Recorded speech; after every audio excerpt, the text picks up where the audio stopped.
Friends, આજે મારા માસીનો છોકરો આવ્યો છે તો એ બધા બહાર છે, તો આપણે બહાર જવાનું છે. ચલો,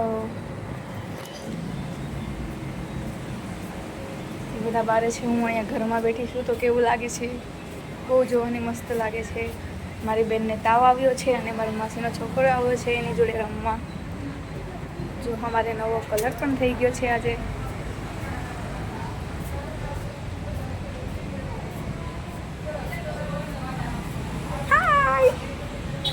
કેમ છો મિત્રો? મજામાં ને? તો આ છે મારી બેન નથી કૂતરા જેવી.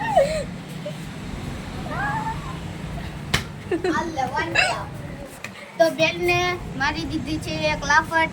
ઈ છે આ બેન પાછળ. અમારા માસીનો છોકરો ગાંડો છે. બે દીદી છે. એ માસીનો છોકરા પૂરી એમ તો બોલ બે આટી કે છે ફાઇનલી જાય. મને બે અડી ગઈ છે ફાઇનલી ગાઈસ. આ બહુ હરામખોર છે. પરિવાર બને જા.